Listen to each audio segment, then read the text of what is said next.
Assalamu alaikum wa rahmatullahi wa barakatuh. Good evening, everybody, and I hope you are all doing well, inshallah.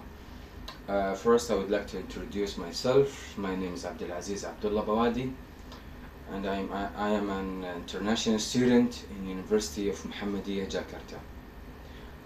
Actually, I would like to retell two stories. So the first titled by "It Is Only Me," and the second, "A Nobel Gangster."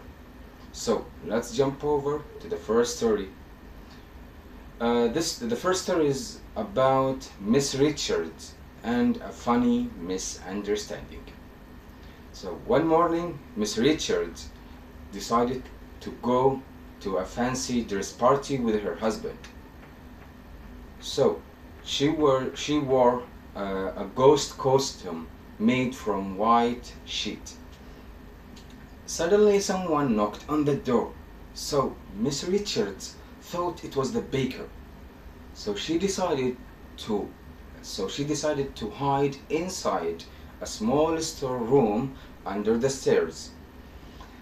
However, the man was the electricity man. So when he opened the door and suddenly saw Miss Richards dressed like a ghost, he became very frightened. So Miss Richards tried to explain him. It is only me, don't be afraid, like that.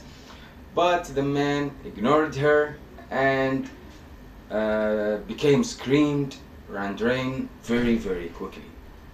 So the moral of this story is sometimes the misunderstanding situations create funny stories.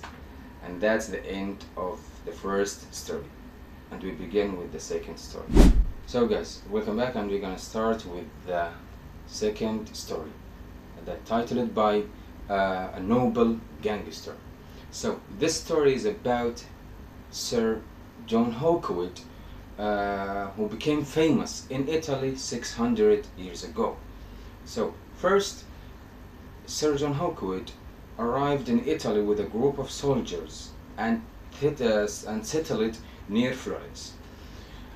The Italians called him Giovanni Accoto.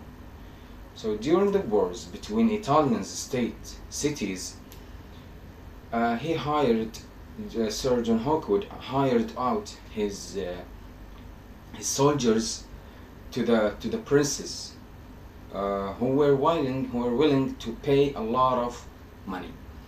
So in times of peace, Sir John Hawkwood and his soldiers attacked farms and threatened city-states. So they demand a protection money for living peacefully. So because of that, absolutely, Sir John Hawkwood and his group or his soldiers became very, very rich. Finally, even though he used violence and fear, still the Italians still respected him and considered him as a brave leader. When he died at age of 80,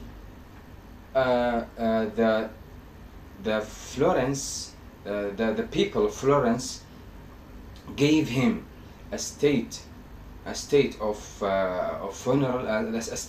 funeral and honored him with